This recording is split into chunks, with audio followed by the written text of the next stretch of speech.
The Bloodline just put on another cinematic moment that provided lots of storytelling, so we'll see what that accomplished. We'll also check out the new White Rabbit teasers and much more. Let's start things off with the latest White Rabbit teases. The first teaser that popped on Raw pointed out the date of September 23rd at 9:23 p.m. Eastern. So that's what everyone was waiting on. WWE accidentally posted the SmackDown teaser a bit early on Friday afternoon, so everyone was already diving into this teaser before SmackDown even aired. This teaser puts the White Rabbit right at the start of a maze game. It was an actual playable game, so the fans played as the White Rabbit and had to figure out how to get through the maze that had fireballs and how to get to the red door. Once you made it to the doors open, and it contained one of the three words along with specific coordinates. The coordinates were the easiest clue here. They led to the exact arena that will be hosting Raw next week. So it was the White Rabbit's way of telling fans to tune into Raw for another clue. And that appears to be how the White Rabbit teasers will be like going forward. We won't get a reveal of who's behind the White Rabbit on Raw and SmackDown, but the White Rabbit will keep fans running back and forth between shows to get all the clues. An actual reveal could be at Extreme Rules, more on that theory later on.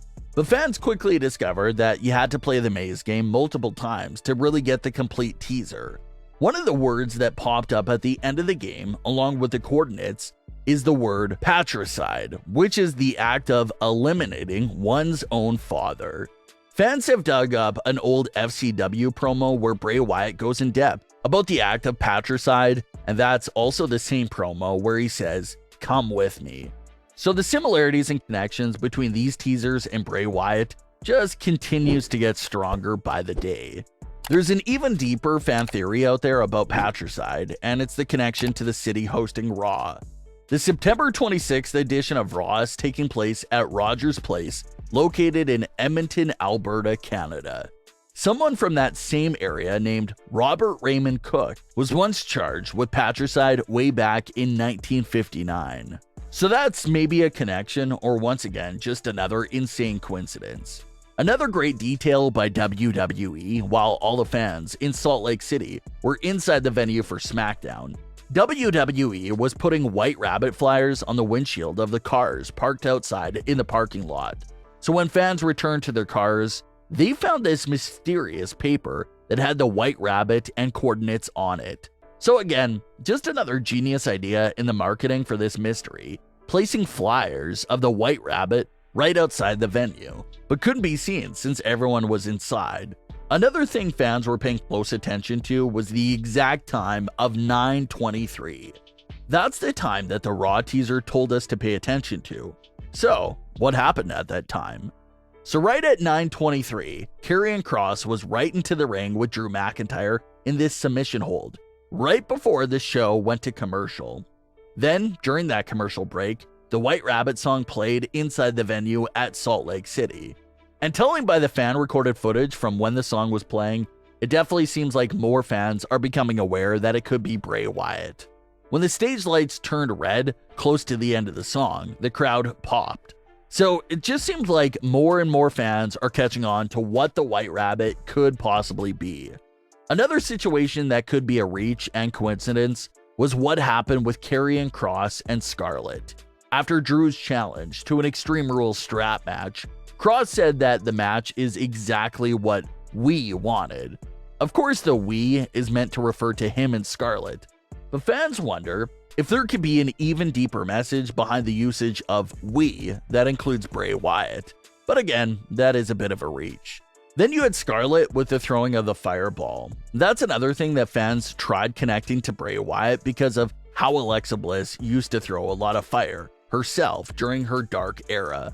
Fireballs were also spotted in the Maze game teaser, so it's these very similar things that are there, but still feels like a bit of a reach. The Maze game was also related to Bray Wyatt's Twitter bio. His bio reads, "He who opens the door below." And in the Maze game, the only main way to beat the maze and open the door is to go from below. So again, It's just insane how this could either be spot on or a complete coincidence. And with the recent discovery of lanterns and fireflies in the official match graphics for Extreme Rules, that's why fans are wondering if we'll get a White Rabbit reveal at Extreme Rules. With no Roman on the show, Kross versus Drew McIntyre is slated to be the main event of the night. And if that's the case and they go on last, that does make you wonder if that'll be the spot for a Bray Wyatt return. Bray Wyatt returns during the main event of Extreme Rules with the White Rabbit reveal and to officially align himself with Karrion Kross. Remember way back in August when Kross returned, Bray Wyatt did hit the like button on WWE's tweet about the return. Did Bray like that tweet back then? Because it was the first big part of the puzzle for his return. It's just insane how complex and detailed these teasers are, and just how deep it can take you. Something this deep and creative just screams that it's the work of Bray Wyatt. No one else gets this creative in pro wrestling than him. So everyone is brought into the idea that it's Bray, but the wait and teasers will have to continue. The Bloodline provided another great opening segment to SmackDown that just had eyes glued onto the screen. So we'll get into that. The first main thing that this segment accomplished was the official welcoming of Solo Sikoa to the Bloodline. Solo helped Roman at Clash at the Castle and has been on SmackDown over the last few weeks. This was the first time Solo and Roman shared the ring with each other on SmackDown. Roman told Solo that he understood where he's coming from and who he was listening to before, but how he'll now be listening to only Roman. Solo agreed and publicly acknowledged Roman Reigns as the tribal chief. And Solo Sikoa was officially given the title of being the enforcer for the Bloodline. Heyman explained why Solo was needed in the Bloodline. Roman is obviously in the middle of his own historic reign. The Usos also have a historic reign going on, so bringing in Solo Sikoa as the enforcer allows Roman and the Usos to focus on what they're doing while also having extra backup. After seeing Solo get officially welcomed to the Bloodline by Roman Reigns, it looks like Sami Zayn got a bit jealous that he never got an introduction like that. So he tries to publicly acknowledge Roman, but Roman shuts him down for a moment and questions him on why he was even still around and why he had on their shirt. Roman tells Sami to take the shirt off, and Jey Uso is thrilled. Kicking Sami out has been the moment he was waiting on for the longest. So Jey goes over to rip the shirt off Sami and is getting ready to beat Sami down.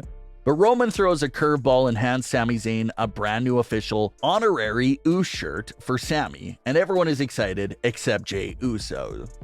The other Bloodline members are happy, and fans are happy. Roman and Sami hug it out, all while Jey Uso can't believe his eyes. So there was so much going on there that could potentially lead to more tension within the Bloodline. Will Jey Uso eventually explode on Sami Zayn, or even on Roman Reigns? It'll be interesting to see if the Sami Zayn situation could lead to that massive tension within the family. The Bloodline hasn't had any tension with the family since mid-2021, so it'll be nice to see that dynamic added back into the story. But what are your thoughts on today's stories? Leave your comments below. Don't forget to subscribe with all notifications on, and leave a like if you enjoyed. Thanks for watching, guys.